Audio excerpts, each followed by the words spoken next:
La idea es hablar un poquito del Atlántico Sur, las características que tiene el Atlántico y lo que significa para nosotros desde el punto de vista geopolítico, para nosotros digo Argentina, ¿no?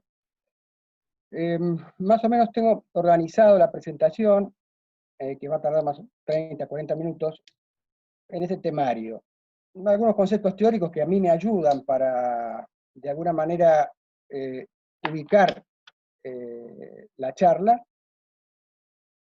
Mencionar cuáles son los caracteres salientes del mar, las tendencias globales en el orden de las relaciones internacionales, cómo se ubica el Océano Atlántico dentro de la estructura de la Tierra, el Atlántico Sur propiamente dicho, con una mirada geopolítica, como yo lo veo, el escenario del mar argentino, inserto de esa mirada, y algunas consideraciones finales. Primer concepto. Yo cuando hablo de geopolítica me estoy refiriendo a esa capacidad que tiene el Estado de generar acciones políticas, de poder, en el campo social, económico, estratégico, condicionados por el entorno espacial, en particular de un Estado determinado. El entorno espacial me refiero a su geografía, a su territorio, ya sea continental, marítimo, depende del Estado que se trate.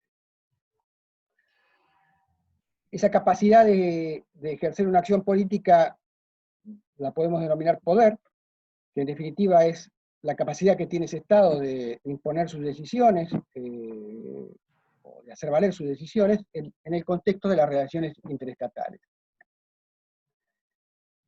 Los elementos que maneja ese poder estatal, principales, y que conforman esa suerte de poder para la toma de decisiones, para hacer práctica esa toma de decisiones, básicamente están centrados en los elementos de economía, tecnología, poder militar, territorio, población y gobierno. Es el clásico, la clásica mirada del poder. ¿Para qué necesitamos tomar decisiones? El Estado necesita tomar decisiones en ese orden geopolítico. Bueno, primero para preservar sus intereses vitales. Los intereses vitales establecidos ya por la Carta de Naciones Unidas y por las distintas cartas fundamentales de los distintos estados, se centran en el concepto de integridad territorial y soberanía política, además de la vida y la libertad de sus habitantes, y últimamente hay un consenso en incluir como interés vital los recursos naturales. En el ámbito marítimo, estos intereses bajan a una categoría de intereses marítimos, que en definitiva son valores que determinan la orientación y la expansión marítima de un país. Esos valores son reales, ideales. Dentro del campo de los valores ideales está la característica de la población, la cultura, la voluntad política de sus gobiernos, y dentro de los valores, de los factores reales, propiamente dicho, hay una serie de cuestiones materiales como pueden ser el territorio mismo, la extensión territorial, los puertos, la capacidad industrial desde el punto de vista marítimo de ese país o de ese estado, su poder naval y marítimo, etc. Bueno, fijados estos conceptos, pasamos a detallar lo que denomino características del mar. Acá dentro de las características del mar hay un grupo de conceptos que los englobamos en estratégico. Son aquellos que derivan del comportamiento humano o de la decisión humana. Antrópico, podemos decir. ¿Cuáles son? El mar se caracteriza por permitir la comunicación a través de flujos marítimos, las rutas marítimas, que permiten la posibilidad de comerciar y de comunicarse entre los estados. El otro concepto es el dominio de los espacios jurisdiccionales y de los espacios que se requieran para el cumplimiento de alcanzar los intereses que cada Estado se fije. Los recursos naturales, dentro de los espacios jurisdiccionales y por fuera de los espacios jurisdiccionales.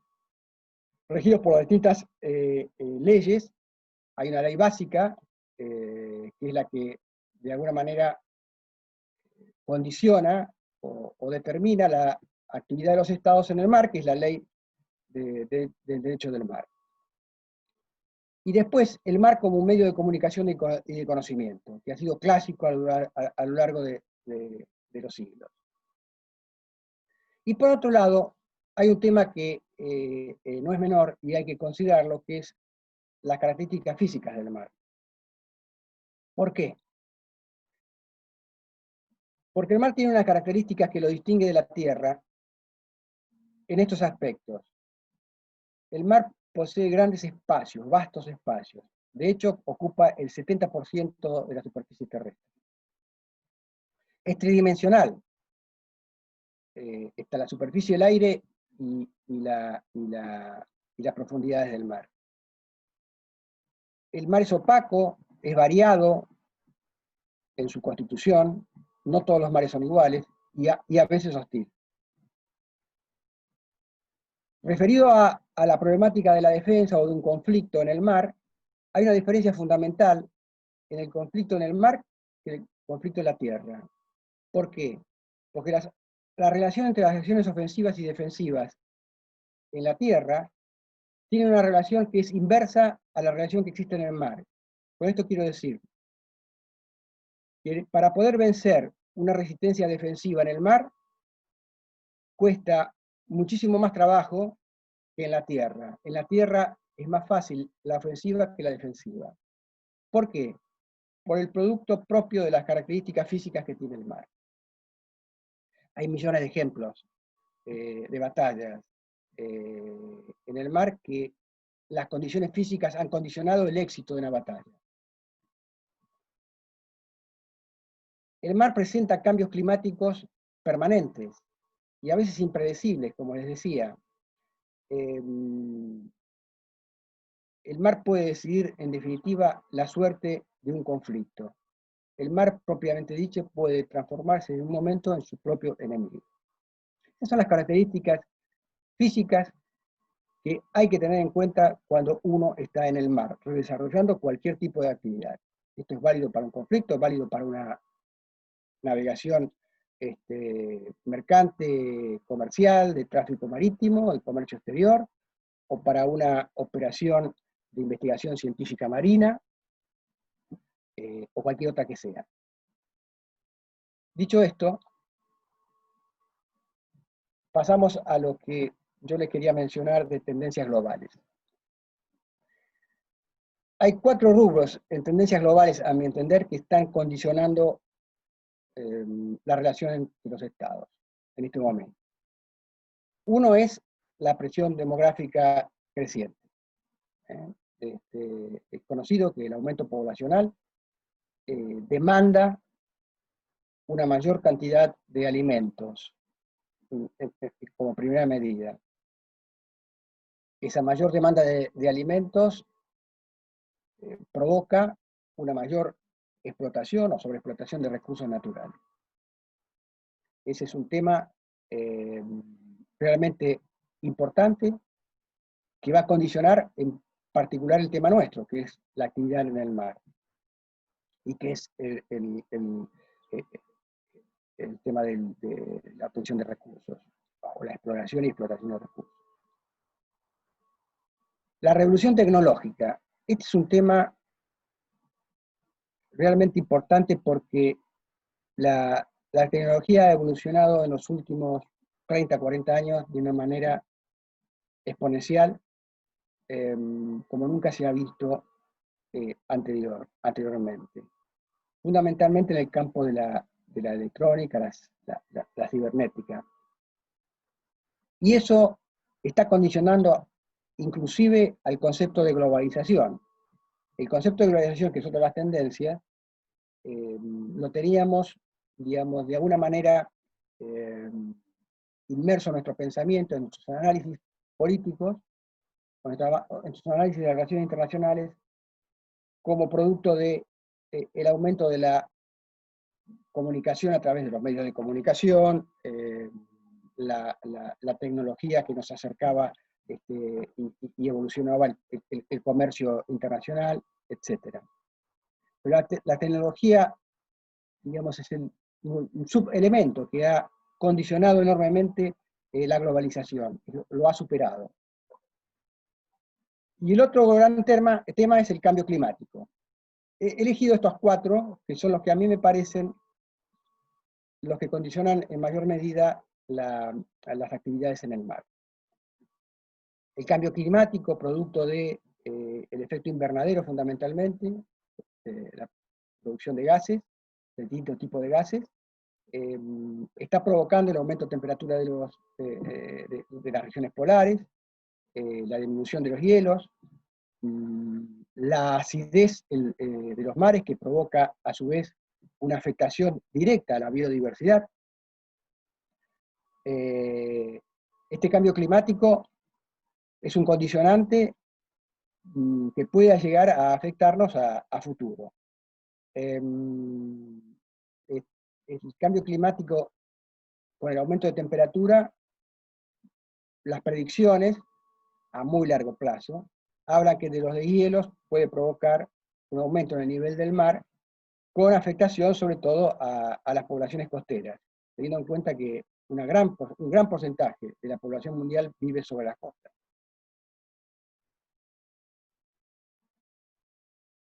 ¿Cuáles son las tendencias marítimas que derivan de estas tendencias globales? Dijimos que los recursos naturales tienen una demanda creciente y una disponibilidad decreciente, o sea que el aumento de demanda provoca un agotamiento de los recursos. El tema de la pesca es un tema clave. Hay un mayor acceso, o la necesidad de acceso a los recursos del mar, sobre todo a los recursos producto de energías no renovables, petróleo, gas, y sobre todo al tema pesca. Otros recursos, como son los minerales, está, digamos, bajo la posibilidad del desarrollo tecnológico de las grandes potencias, me refiero a la exploración de minerales en los fondos marinos, es otro de los temas que no tiene la envergadura en el rédito comercial en estos momentos, como la tiene la explotación offshore o la pesca. Pero la va a tener, seguramente, en el mediano plazo. Y en determinados lugares donde existen estos minerales. Me refiero a los fondos marinos. La demanda de alimentos ha aumentado el incremento del tránsito marítimo, sin lugar a dudas. El tránsito marítimo ha aumentado en volumen y en tamaño de la capacidad de transporte del material, que se mide en el caso del transporte marítimo en TEUs, ¿no? Contenedores de 20 pies cúbicos. Existen barcos de hasta casi 400 metros de eslora con capacidad de llevar más de 20.000 TEUs. Una barbaridad. Eso ha agotado, de alguna manera, los llamados checkpoints, donde se estrangulan las rutas marítimas. Hay varios. Los canales de alguna manera interconectan los continentes y los mares, como es el canal de Suez, el canal de Panamá, el estrecho del Cabo de las Tormentas, Sudáfrica, la zona de Asia en los canales de Filipinas y Indonesia, donde están el estrecho de Malaca. Y finalmente también tenemos el estrecho de Drake, el pasaje del Cabo de Hornos, en menor medida, y el estrecho de Magallanes. Cuando digo menor medida, es en menor medida en dimensiones importantes. Tengan en cuenta que un canal de Panamá tiene por día un promedio de 140 buques, contra el canal de Suez, que tiene unos 70, y estamos hablando del canal del Estrecho de Magallanes, que tiene unos 2.000 buques al año, y el Cabo de Hornos unos 700 buques al año. Es decir, son, digamos, dimensiones totalmente diferentes.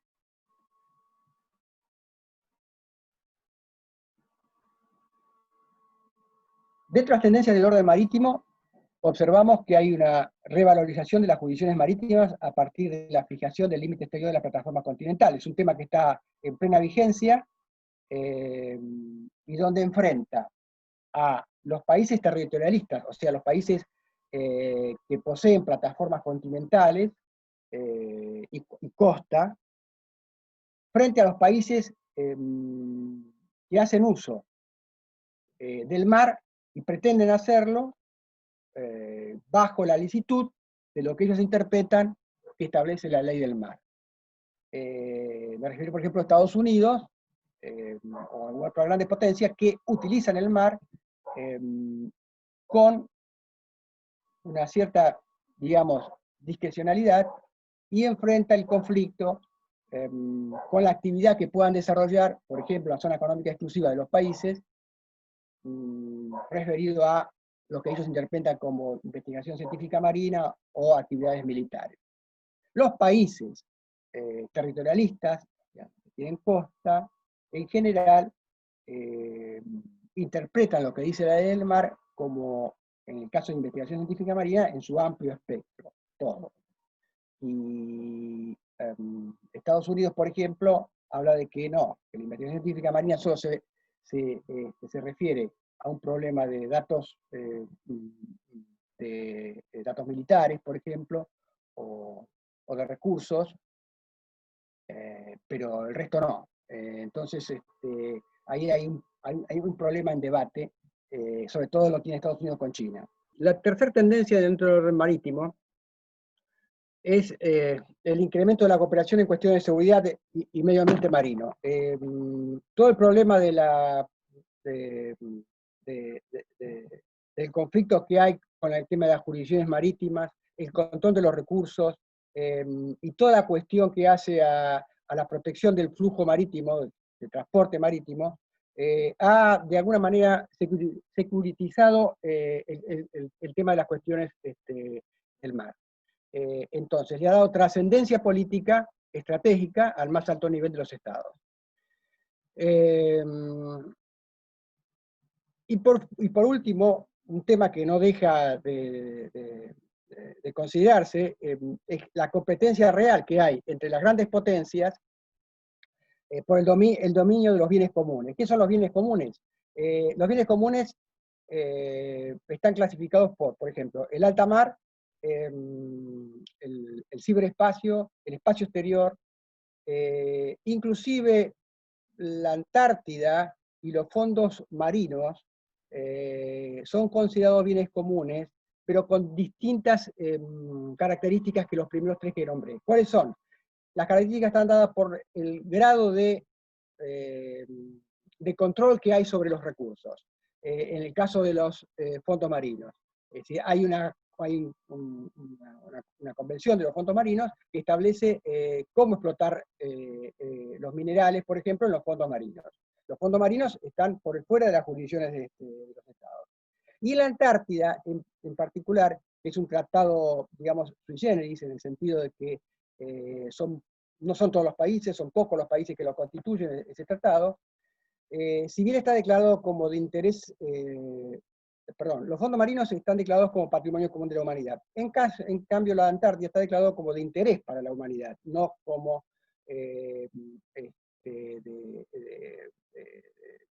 digamos, patrimonio común. En el caso de la Antártida hay ciertas regulaciones dadas por el Tratado Antártico, pero son bienes que disponibles para la comunidad de los estados, bajo ciertos regímenes. El alta mar no tiene un régimen específico. Recién ahora está en una escalada, sobre todo por la parte ambiental, la conformación de una convención, la Convención del Alta Mar por Naciones Unidas, para regular en el alta mar la actividad marina, sobre todo en la parte de la preservación de la biodiversidad y demás. Bueno, acá hay una competencia de las grandes potencias, sobre todo los que tienen la tecnología para acceder a los recursos, sobre los controles que se fijen, que a ellos les pueden llegar a afectar. En función de esto, tenemos una determinada cantidad de riesgos y amenazas que se presentan en la actividad marítima, dada por una serie de temas, como pueden ser los siniestros en el mar, la contaminación, desastres naturales, la depredación de la pesca, de los caladeros, y las actividades ilícitas en el mar, como pueden ser la piratería, que está reglamentada de alguna manera en la ley del mar, el terrorismo en el mar. Las dos figuras parecidas, las de terrorismo y piratería, tienen sus diferencias, están en el objetivo final, ¿no? Terrorismo tiene como objetivo final un fin político, mientras que la piratería tiene un fin particular. La ley del mar no habla sobre terrorismo, habla sobre, en definitiva, sobre piratería. Pero los estados se alían de alguna manera, coordinan esfuerzos y demás para combatir estas actividades ilícitas, que a veces contradicen los postulados de la ley del mar, sobre todo cuando estas actividades quieren ser reprimidas de alguna manera en alta mar. Después está el tema de la pesca, que es un capítulo aparte, como les comentaba, que es la pesca ilegal, no declarada y no regulada, que es aquella pesca que se realiza o adentro o fuera de las áreas jurisdiccionales, pero que no está de alguna manera autorizada por las distintas legislaciones, ya sea de los países ribereños o de las organizaciones internacionales de pesca. Las organizaciones internacionales de pesca es todo un tema de debate, y particularmente la zona del Atlántico Sur es una de las zonas que no tiene organizaciones de pesca, salvo creo que la del atún. Nosotros no tenemos frente a nuestras costas una organización internacional de pesca que regule la actividad en el alta mar. Y es un tema que está de debate, si la Argentina entra o no entra, digamos, si firma o no firma el Acuerdo de Nueva York, o si entra y no entra en una organización de pesca. Tiene sus pormenores, y es un tema delicado realmente. Por algo la Argentina todavía no lo ha firmado nunca. Bueno, seguimos. Ese control del mar para contener las amenazas exige una serie de medidas. Una es las coaliciones internacionales. Requiere el apoyo mutuo de los estados. Una coordinación integrada, ya sea doméstica de las agencias de cada país y internacional. De nada sirve de que un estado determinado adopte una postura si internamente no tiene resuelto su estrategia doméstica. Sistema de vigilancia y control eficiente y tecnología de punta, eso es fundamental. En estos momentos les puedo asegurar que los sistemas de vigilancia y control han avanzado tanto en su tecnología que es imposible no saber lo que pasa en el mar. Ahora, los estados que ostentan pabellón de bandera, o sea, la bandera que tiene asignado el buque, tiene que cumplir con una serie de medidas, entre las cuales tiene que tener, por ejemplo, uno de los sistemas de corta distancia o de larga distancia activado para poder ser identificado, porque si no, estamos en una situación de que se transforma esa unidad en una unidad ilegal, está eludiendo el control, de alguna manera. Y esto cubre, estos controles, todas las amenazas que pueden proceder en el mar. Desde el punto de vista de la seguridad, las amenazas en el mar están, digamos, por la protección de las amenazas en el mar, amenazas en el mar están direccionadas en dos sentidos. Uno, lo que es la seguridad propiamente dicha de la unidad naval, del buque y de su tripulación, o sea, la seguridad de la vida. Y otra es la protección contra determinadas actividades, como pueden ser la piratería, el terrorismo, actos ilícitos, el secuestro de unidades, etcétera, etcétera. Esto es un proceso continuo que no debe decaer para evitar que los flujos marítimos y las actividades en el mar se veían afectadas. Ahora ya estamos llegando ya casi al final de la exposición, pero les quería... ¿cómo estamos de tiempo, Sebastián? Discúlpeme la demora esta. Estamos bien, la gente nos atrasamos, pero no importa, vos Aguantan. Bueno, focalizamos en las preguntas cuando vos termines. bueno. Técnicamente tengan en cuenta que hay 5 océanos.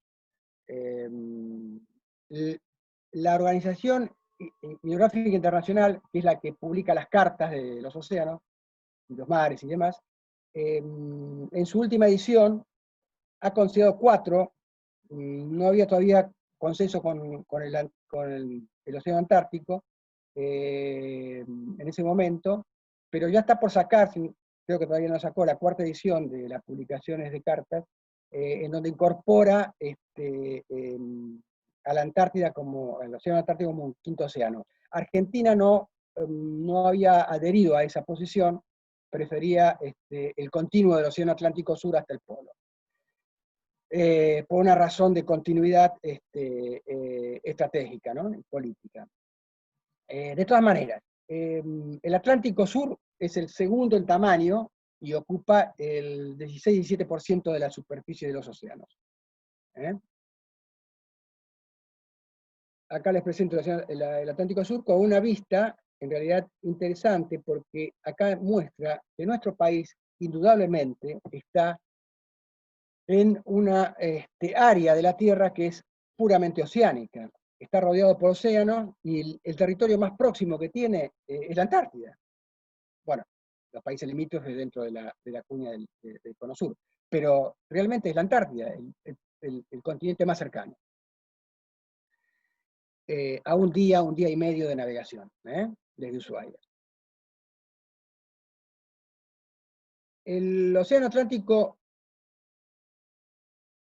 tiene sus límites establecidos. Geográficamente es clásico considerar el límite norte como la línea del Ecuador y el límite sur los 60 grados de latitud en donde comienza el área del Océano Atlántico o del mar que baña el territorio polar antártico. Hay otro límite norte que se ha fijado por razones políticas, no el Buró Hidrográfico Internacional, que es el llamado la garganta del Atlántico, que es la línea que une el Recife con Sierra Leona, creo, en África, que es la parte más corta, el trayecto más corto entre Brasil, Sudamérica y África. De todas maneras, se considera el Ecuador como un límite geográfico. Antes de pasar a esto, quiero mencionar esta otra cosa. La característica física del Océano Atlántico es que está, digamos, marcado por una dorsal medio atlántica. ¿Qué es la famosa dorsal medio atlántica? Le digo famosa porque sale por todos lados. Que es, en realidad, una gran montaña submarina, de más de 4.000 metros de altura y profundidad, que está dividida en dos con un valle en el medio. Le estoy hablando digamos, de profundidades y alturas de una dimensión inimaginable. Ahora después les voy a mostrar una figura que muestra la plataforma argentina y se van a dar cuenta de lo que estoy hablando. Y en algunos trayectos de esa dorsal que tiene esta dirección, en el océano, digamos, Atlántico Norte, una dirección suroeste-sudeste y después sur netamente en el Atlántico Sur, tiene algunas elevaciones por sobre el nivel del mar donde aparecen las islas. Y ahí tenemos la isla de las Azores, digamos la isla de Ascensión, Trinidad, las islas de Trinidad y Tobago, las islas de Brasil, llega hasta Santa Marta, ahora las voy a mostrar en otra femina, Gough, Bouvet, que es Dinamarca, estas las anteriores que le mandé de Inglaterra, llegando a las Islas Malvinas, Sandwich del Sur, y ya llegamos a las Jetson, ¿no? de la Antártida. Islas Malvinas, perdón, no pertenece, la isla Malvinas, las dos Islas Malvinas no pertenecen a esta cadena. Las Islas Malvinas pertenecen a la plataforma continental argentina. Ahora les voy a mostrar una foto y van a ver que es indiscutible eso. La continuidad territorial en las islas. Ya las Georgias y Sandwich pertenecen a la cadena de las Antillas, y Shetland del Sur, que es una especie de S, a través de la cordillera de los Andes. Que era la famosa teoría de Chile, donde le daba continuidad a la pertenencia en el Atlántico. Bueno, esto es cómo se configuraban o se posicionaban las potencias globales entre 1970 y 1989. O sea, Guerra Fría, post-Segunda Guerra Mundial, las dos potencias eran Estados Unidos y Rusia. Y cada una se dividía el mundo y áreas de influencia. Como ven, ese era el mapa de ese momento. ¿Qué pasó? Cuando cae el muro, se transforma el bipolarismo en unipolar de Estados Unidos, duró 15 años, ahora estamos en una multiplicidad de potencias, en donde hay tres que resaltan, que es Estados Unidos, Rusia y China, en donde la salida de esto es aún todavía incierta. En donde cada una domina distintas áreas o temas del poder que les mencionaba antes, en tecnología, en militar, en cuestiones militares o en cuestiones económicas. Vemos el mapa entonces del 2020 y vean lo que pasó.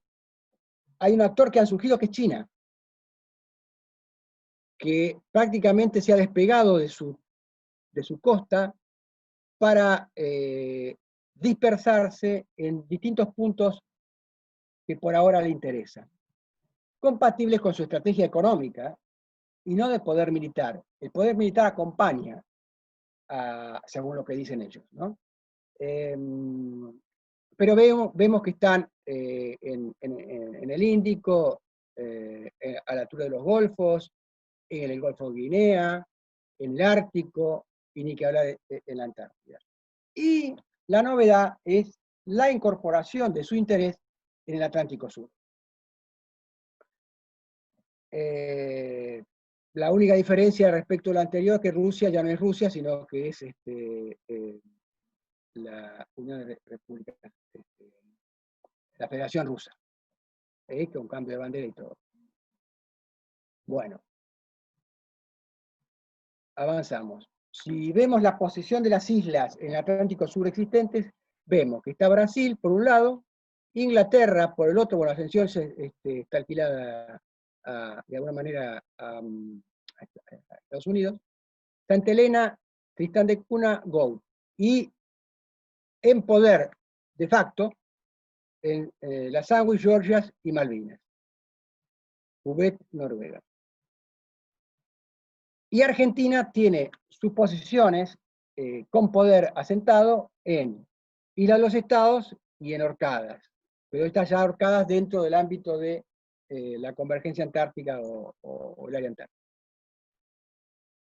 Esto nos muestra que el poder en el Atlántico Sur, y ya lo vamos a ver un poquito más adelante antes de terminar, va de la mano en estos momentos de dos países. Inglaterra, que utiliza después del 82 las islas como capacidad militar y de proyección de poder a otros sitios del mundo que le interesa, y a la Antártida, y Brasil, que se encamina a ser una potencia dentro de 10 años, cuando alcance el poderío de propulsión nuclear de sus unidades submarinas, porque va asociado con otras cuestiones. Un poder importante dentro en el control y en el contexto del control del Atlántico Sur.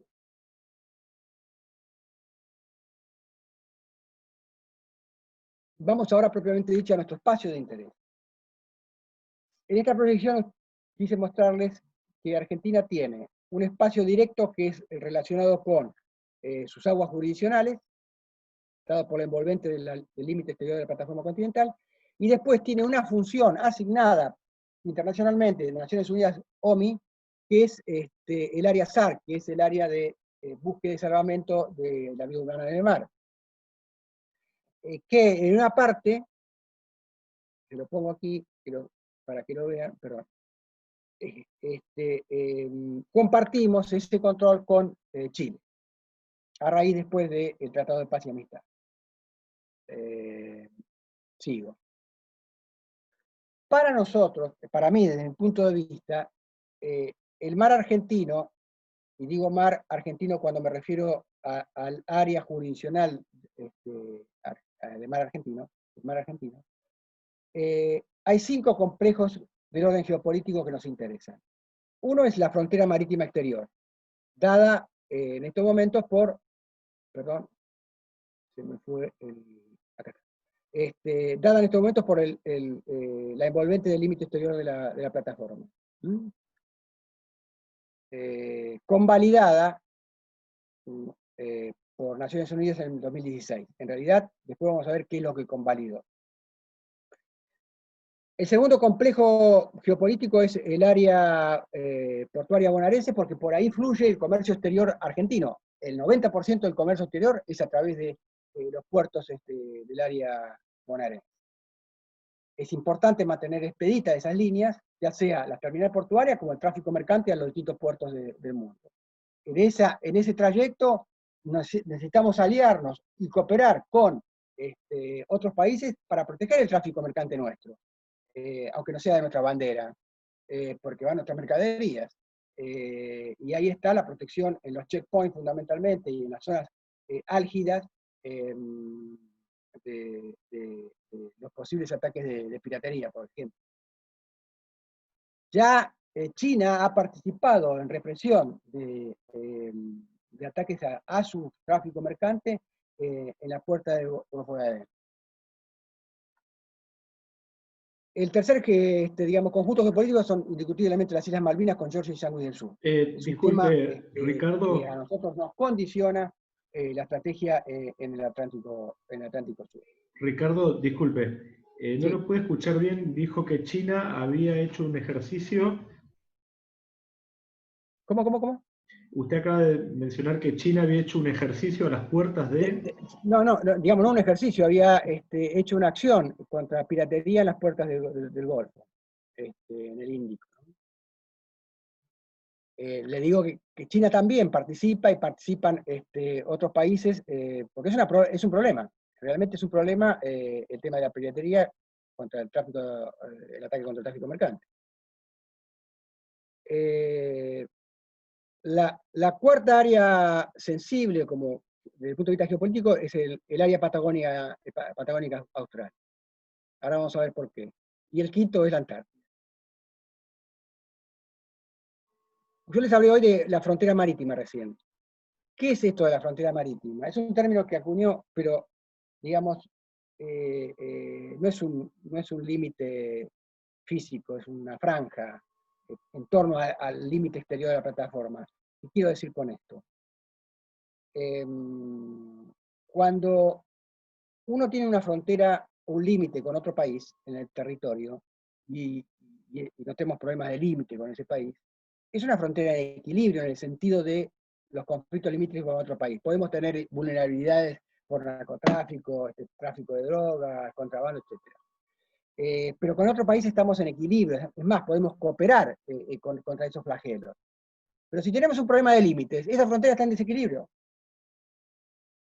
Si esto lo traemos al mar, el límite este de la Argentina no es la costa, es el límite exterior de la plataforma continental. Y hacia afuera de ese límite, hacia el este de ese límite, no hay un Estado con propiedad sobre las aguas o sobre el territorio marítimo. Hay cientos de estados que operan en el alta mar, con diversos intereses, que si se contraponen a los nuestros, puede generar un conflicto. Con esto quiero decirle que el alta mar genera una multiplicidad de problemas que debemos controlar. Esa frontera es una frontera para mí en desequilibrio. ¿Por qué? Porque hay intereses en los recursos naturales, hay interés en la investigación científica, y hay derechos sobre los espacios ribereños que enfrentan a los intereses de la libertad de los mares aducida por las grandes potencias. Así se va dando la idea de lo que significa esa, digamos, línea o franja marítima como límite este de la República. O sea que hay que tener en cuenta eso porque es algo que a veces uno no lo piensa o no lo analiza, ¿no?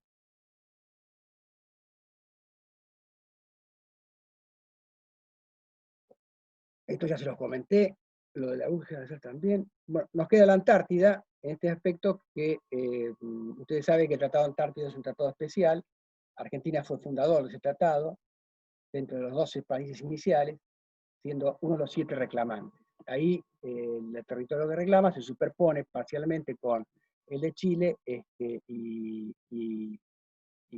totalmente con el de Gran Bretaña.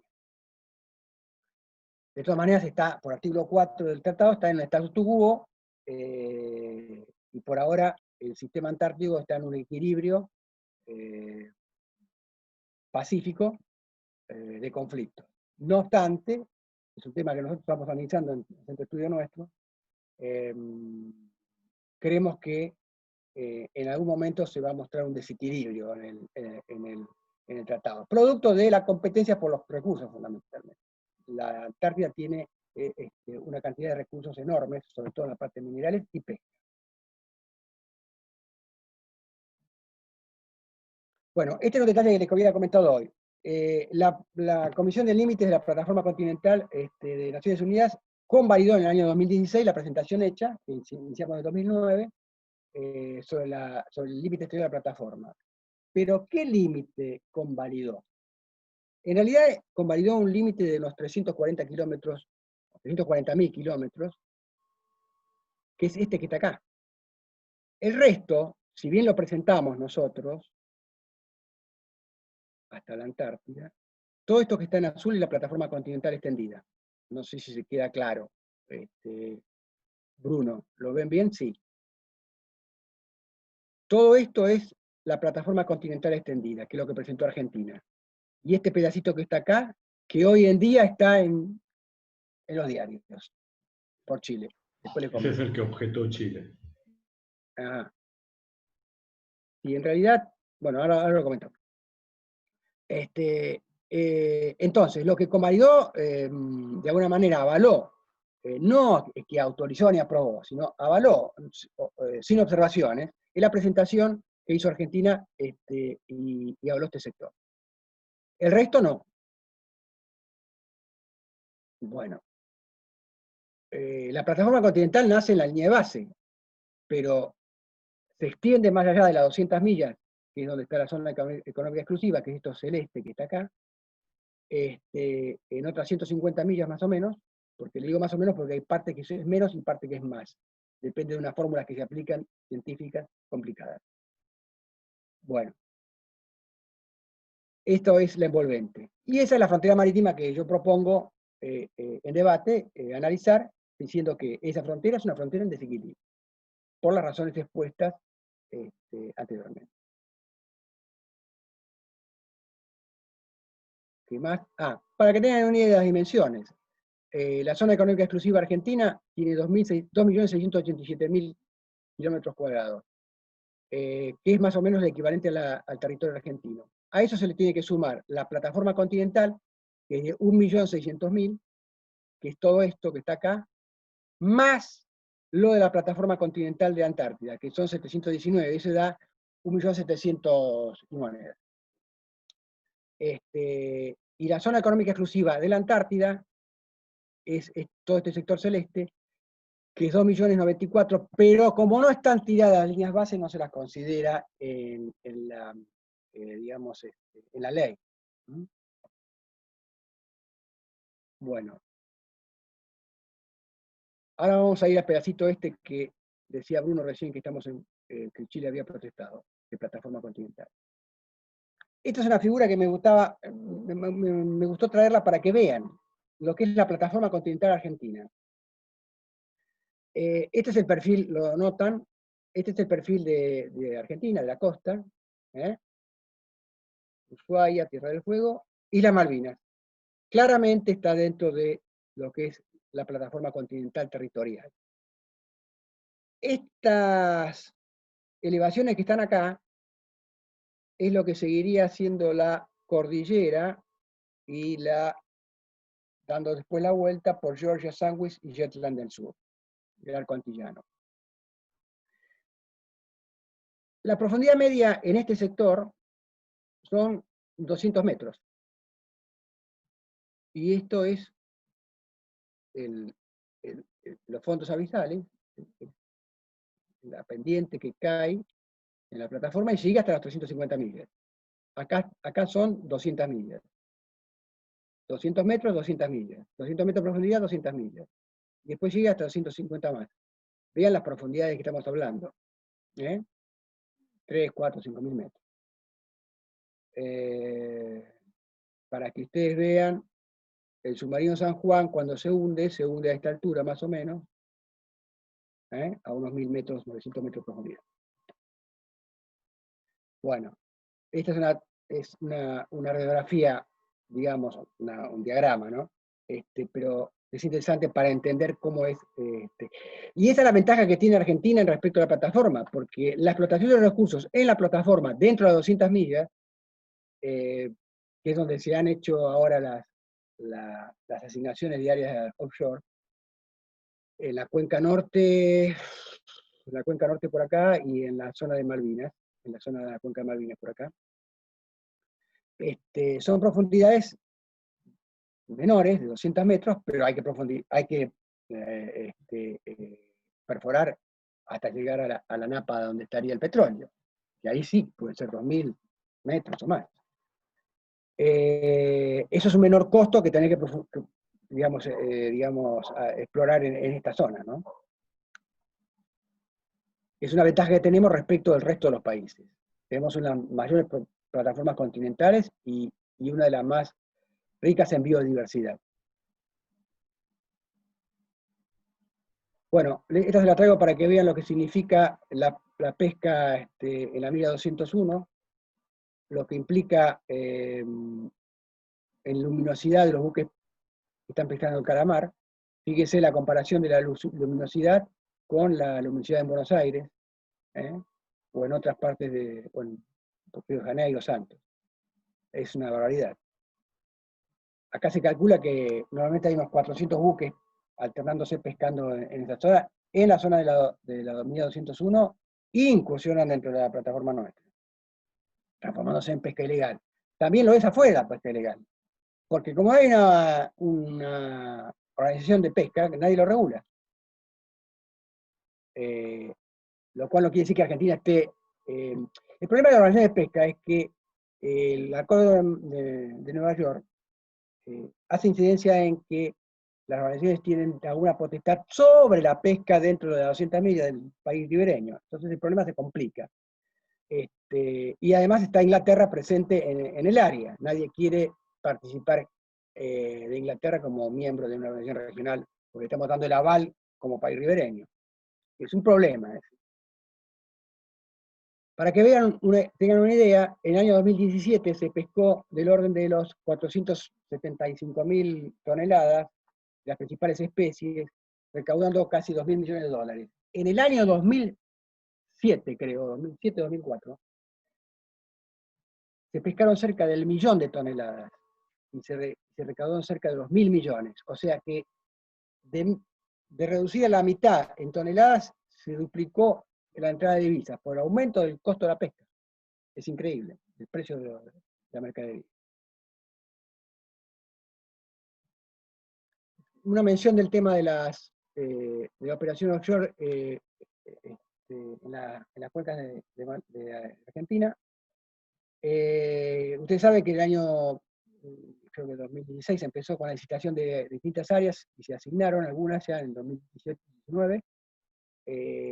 No sé en qué estado está en estos momentos, porque primero hubo un cambio de gobierno y después hay un cambio en el costo de operación por el valor del petróleo. De todas maneras sé que ya están haciendo exploración sísmica y hubo una protesta importante hace días atrás de Greenpeace, sobre todo en la zona de la cuenca norte, sobre una empresa creada en Noruega. Bueno, las cuencas son estas asignadas y estas que están acá. Se asignaron, creo, 18 áreas de prospección. 2016 a 2020. Y un tema de Malvinas, le quería mencionar, que Malvinas está explorando y se ha obtenido fundamentalmente en el sector norte, en el pozo, en el complejo de Sea Lion, donde está la empresa Rospector y Rockhopper, sí. Y la British Petroleum también estaba, ahora se acaba de ir, producto de la caída del petróleo. Todavía no han logrado, ni Rockhopper ni los otros, el financiamiento necesario para explotarlo económicamente. Han logrado descubrir un yacimiento de calidad internacional, lo cual implica comercialmente que es apto, pero no han logrado todavía el financiamiento para explotar. De todas maneras, dentro de las islas se están adecuando instalaciones y demás para una explotación en serie. De todas maneras, en este momento, tanto la lana como la pesca es el sustento fundamental de la población de los isleños. Y la pesca ocupa el 45% del ingreso del Producto Bruto de las islas. La lana ha caído bastante. Antes era la lana el principal ingreso, ¿no? Dos iniciativas que son estratégicas desde el punto de vista científico y político, que Argentina ha, de alguna manera, establecido en concordancia con la necesidad de cubrir un 10% de las áreas de los mares con áreas protegidas, y estableció, si mal no me acuerdo, en las fechas que por acá lo tengo, ya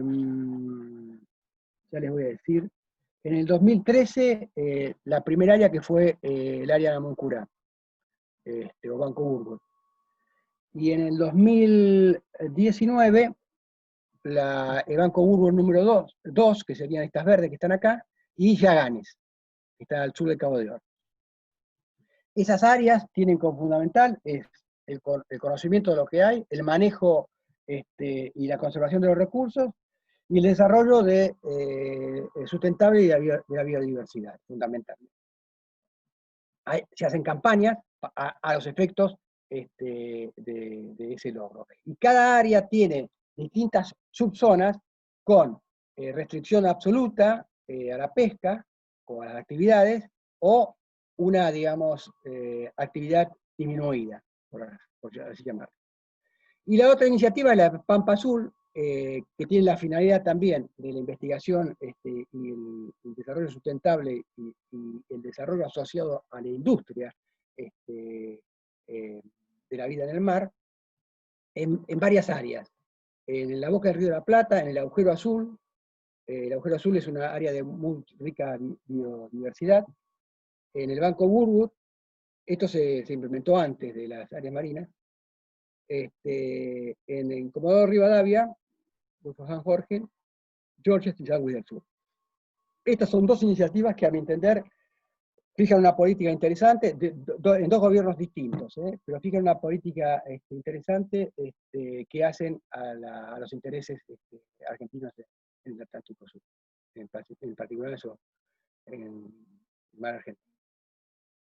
Finalizando, decimos que los desafíos para Argentina en su mar de interés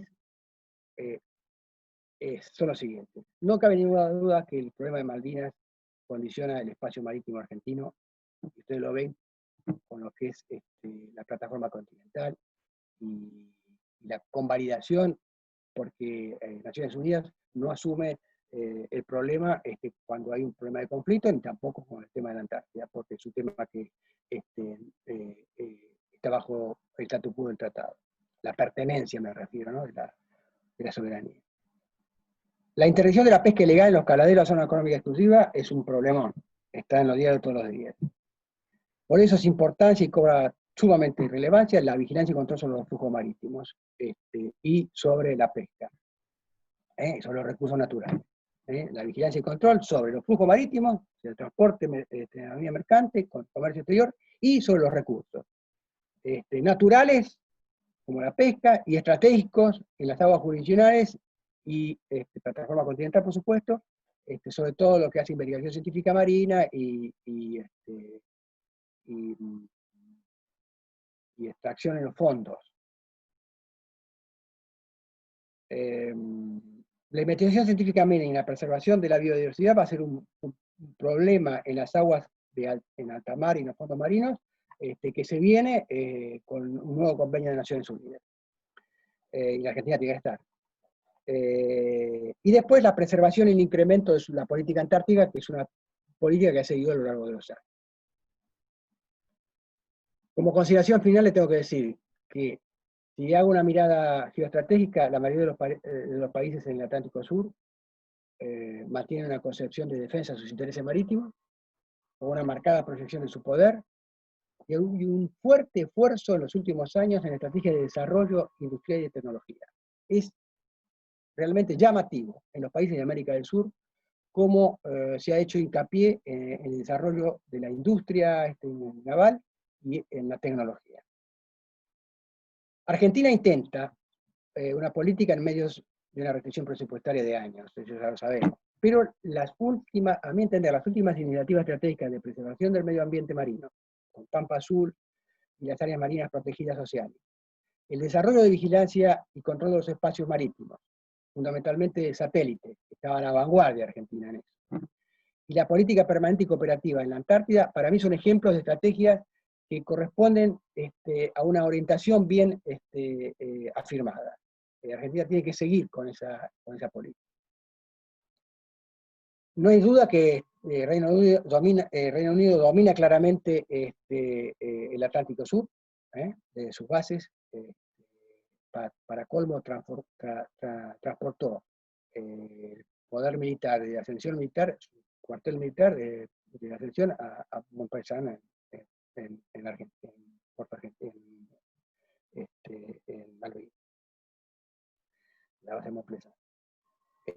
Brasil se encamina en 10 años a ser una potencia preponderante con dominio en el Atlántico Sur, sobre todo con desarrollo en aviónica, la industria del petróleo, satélites, el ciberespacio y el desarrollo nuclear, de producción nuclear. Esas son las áreas fuertes que tiene en este momento Brasil. Y China es el nuevo actor con fuerte presencia en el Atlántico Sur. Eso es indiscutido en este momento, ya sea en la costa de África como en la costa de Sudamérica. Señores, muchas gracias. Y ante todo, Bruno, Sebastián, disculpen la interrupción de este lapso por internet. No te preocupes. ¿Qué pasa? Fue muy claro. Bruno, las preguntas, a ver ahí, bueno, lo más concreto que puedan para no demorar más. Igual el que se tiene que retirar, obviamente se retira. Todo en tus manos, Bruno. Gracias, Ricardo. Bueno, muchas gracias, contraalmirante. Vamos a ir con las preguntas. Una se refiere a si considera posible que nuestro país lidere la formación de una forma de administración de los recursos pesqueros en la zona internacional del Atlántico Sur, con respecto a lo normado en la CONVEMAR y el Acuerdo de Nueva York, que todavía no lo ratificamos. Y la pregunta refiere a algo muy específico, que son las especies transzonales. Sí, eso es un debate. La Argentina dejó una nota en la Convención de Naciones Unidas sobre las especies del mar, sobre especies transzonales. Y de hecho, hay especies que transitan no saben las especies dónde están, y transitan desde la milla 200 plataforma hasta fuera de 200 millas. La Argentina no está en posición política, supongo, no está liderando ninguna organización, y está pendiente eso. Lo que está haciendo es combatiendo el tráfico ilícito en la plataforma continental en las 200 millas. Pero hay problemas para tomar esa decisión. Así que no, desde ese punto de vista no creo en este momento que lidere una organización regional de pesca en torno a la 201, ¿no? O en el área adyacente. Bien, otra pregunta se refiere a qué pasa y qué estrategia debería tener la Argentina si se cae el Tratado Antártico. Bueno, si se cae el Tratado Antártico, vamos a estar en problemas, porque ahí va a prevalecer el poder. Y yo les dije hoy, el poder tiene una fórmula con dos términos. En un lado son términos reales y en otro lado son términos ideales. Y en la parte ideal, si no hay voluntad política, el poder se transforma en cero porque es un factor. Pero Argentina tiene una historia de más de 200 años, casi 200 años en la Antártida. Yo creo que va a ser un aporte importante en caso que se caiga el tratado. No creo que eso suceda en la inmediatez, pero sí se encamina a un desequilibrio. Por eso tenemos que estar juntos en la Antártida con países que consideramos aliados, para tener una política común, ¿no? Y poder prevalecer. En ese sentido, otra pregunta refiere a qué alianzas estratégicas la Argentina debería tener en el Atlántico Sur. Bueno, no me cabe ninguna duda que con Brasil y Uruguay tenemos que tener una alianza estratégica, igual que con los países de África, de Sudáfrica. No podemos mantener una alianza estratégica con Gran Bretaña porque es un actor en el conflicto con el cual tenemos una discrepancia de soberanía territorial. La única forma de mantener un acuerdo con Inglaterra es que ellos se vayan de las islas. Es un tema muy difícil, pero es una realidad que tenemos que asumir, debemos asumir, que se ha ido deteriorando a lo largo de los años, producto fundamentalmente del 82, de la guerra. Fíjense ustedes que a principios del siglo XX, Storni lo decía, las Islas Malvinas era un enclave que no era considerado estratégico en ese momento porque para que fuera considerado estratégico debía reunir tres condiciones: la posición geográfica, la capacidad de tener recursos y el poder militar. La posición geográfica la tenía, porque era una posición ideal para proyectarse a otras latitudes. No tenía poder militar en ese momento, ni tenía recursos, porque los recursos no existían tal cual en la conciencia como existen ahora, los recursos estaban. Ahora tienen los tres, y se ha transformado en un enclave estratégico, que a nosotros nos crea un problema, evidentemente. La verdad, es un problema que debería ser win-win, ¿no? Es decir, que ganemos todos, pero es un problema en este momento de suma cero. Ganan ellos y perdemos nosotros. La pregunta refiere a usted qué importancia le asigna a que Argentina recupere o vuelva a tener una flota mercante. Es importantísimo. El tema de la marina mercante es importantísimo, la flota de bandera, sobre todo por los costos. Lo que pasa que paradójicamente un tema importante de la pérdida de la marina mercante fueron los costos internos, pero bueno, y diversos intereses que jugaron. Pero tener una bandera del país en la marina mercante sería fundamental. Bien, otra pregunta menciona, ¿usted cuál piensa que es la incidencia hoy del poder de la flota de submarinos en la Argentina, ¿no? Sobre todo desde la pérdida del Ara San Juan? No escucho bien, perdón. Sí, una pregunta se refiere al estado actual de la flota de submarinos, ¿qué incidencia estratégica tiene, teniendo en cuenta obviamente la pérdida del Ara San Juan?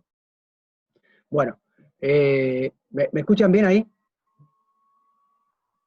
Yo sí lo escucho bien. Sí, perfecto. Bueno, si querés dejar de compartir la presentación, pero Así después perdón, sí, cómo no, pero, cómo no. pero se escucha perfecto y se te ve. Ahí está. Ahí está. Sí, la Argentina es una realidad que perdió la capacidad submarina. En estos momentos la Argentina no tiene capacidad submarina y la perdió después de muchísimos años. De ser digamos, una marina con una capacidad submarina respetable. Llegamos a tener 4 submarinos en servicio. En el conflicto con Chile en el 78 tuvimos 4 submarinos en servicio, 2 clases Gapi americanos y 2 clases 209 alemanes. En el conflicto con Chile, el conflicto con Inglaterra, no habíamos recibido los nuevos submarinos TR-1700 alemanes, todavía teníamos los submarinos que participaron del conflicto con Malvinas, con Chile, pero con más degradados. Así que en definitiva tuvimos 2 solos submarinos en operación. Pero, digamos, quiero decir, Argentina tuvo una tradición en la fuerza de submarinos, que ahora la hemos perdido. Es importante porque una fuerza de submarinos da una capacidad disuasiva en el uso del mar enorme. Yo hoy les decía que una de las características del conflicto en el mar es la relación entre la defensa y la ofensiva. Bueno, el submarino es fundamentalmente una fuerza en áreas restringidas, y me refiero como aguas restringidas a las zonas costeras o las zonas de restricciones archipelágicas,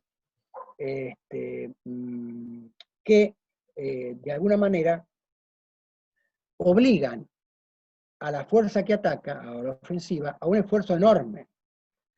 Por eso crea en el oponente, la fuerza submarina, un concepto de disuasión importantísimo. El esfuerzo que tiene calculado, que tiene que ejercer una fuerza de superficie contra una fuerza submarina es de 7-1. Si por un submarino 7 unidades, es demasiado. Por eso es importante tener una fuerza submarina que es disuasiva ante amenazas. Y Argentina, bueno, no lo tiene y lo va a tener que ir generando de nuevo, ¿no? Argentina tuvo a lo largo de los años 2 potencialidades importantes desde el punto de vista naval. Muy al principio del siglo, la flota de acorazados. Después de la flota de acorazados, vinieron la flota los portaaviones. Que nadie los tuvo en toda Sudamérica. Salvo Brasil, un portahelicópteros que Minas Gerais que realmente no tenía la capacidad de operar aviones de ala fija. Y Argentina tuvo 2 generaciones de portaaviones. Y evidentemente, con el conflicto de Chile en ciernes, de Brasil, de Uruguay, de Inglaterra en ciernes, no exacerbado por la guerra de Malvinas, me refiero antes, dominaba sus espacios marítimos a su antojo, realmente. Así que esos fueron los 2 hitos navales importantes, los 3 hitos navales importantes en la historia del poder naval argentino. Los acorazados, los portaaviones y la flota de submarinos. Bien, acá hay varias preguntas que refieren a China. Hay varias preguntas que refieren a China. Usted acaba de explayarse sobre cuáles son las alianzas que Argentina podría tener, pero hay otros oyentes que quisieran saber qué visión tiene usted sobre China construyendo un puerto en el Atlántico Sur. ¿Qué ventajas, qué desventajas? Primero hay que ver dónde quiere construir el puerto China y para qué. Por ahora, China está operando con Uruguay. Hay un proyecto que está medio suspendido. China ha incursionado en la costa de África, por Guinea. China ha incursionado de alguna manera con su flota de pesqueros en la milla, en el área adyacente. China está en el continente y en el territorio argentino con la base de exploración satelital, aérea, espacial, así que poco a poco avanza. Si el proceso de incorporación de un puerto de China en nuestro territorio es cooperativo, bueno, bienvenido sea. El problema es la demanda que tiene China del pescado. Es uno de los grandes consumidores. Y de la forma que está depredando, tanto, no solo China, porque está Corea, Japón, España. Crea un problema en el mediano plazo a la biomasa. Y a nosotros nos afecta. Bien, me voy a reservar el privilegio de hacer la última pregunta. Usted mencionaba a Storni, y que es alguien que hizo mucho para difundir los temas marítimos y los intereses que la Argentina tiene en los mismos. Y yo creo que en las últimas décadas se quebró la relación entre las Fuerzas Armadas y la sociedad, y en su visión, ¿no?, después de más de 50 años estando en la Armada, ¿de qué forma se pueden acercar, de qué forma la sociedad civil puede interesarse más por los temas marítimos, que son muy complejos en muchos casos? ¿Usted cómo cree que tiene que haber un cambio en esa conexión? Yo la verdad que no creo que haya un quiebre en la sociedad con el tema de los intereses marítimos, ¿no? Con eso, con las Fuerzas Armadas en ese sentido, me refiero al ámbito marítimo. Es cierto que se esgrime el tema de la conciencia marítima, que el país no tiene conciencia marítima, pero ustedes vieron lo que es Argentina en el contexto del globo, donde estamos ubicados. No es necesario tener conciencia para darse cuenta, si uno mira, que estamos rodeados por agua, y que nuestro comercio exterior depende el 90% del transporte marítimo. Lo que pasa es que el ser humano se da cuenta ante la necesidad de que le falta algo. Pero yo no quisiera saber qué puede llegar a pasar si un canal de acceso interrumpe el flujo comercial. ¿Qué pasa con nuestro comercio exterior? Así que de ese sentido, yo creo que no hay un quiebre. Lo que pasa es que se trata, bajo todo el punto de vista, de fomentar los intereses marítimos mediante esto. Por ejemplo, dando una charla, conferencias, seminarios, y participar desde la política en iniciativas como, por ejemplo, Pampa Azul o las áreas marinas protegidas, o el logro obtenido a través de la presentación de la línea de la plataforma continental. Esos son hitos que de alguna manera muestran el interés del Estado hacia la cuestión del mar. Muy bien, Ricardo, le quiero agradecer en nombre de Visión Desarrollista, la Usina Desarrollista, la Fundación Frondizi y el MID, su participación. Espero que en un futuro podamos volver a charlar, y bueno, y agradecerle también a los participantes que se quedaron con nosotros y pudimos superar las dificultades técnicas, porque fue realmente muy interesante su charla. Bueno, muchísimas gracias por la invitación, y espero que les haya servido estos temas que mencionamos, pero bueno, es la actualidad de lo que nos está pasando en el mar.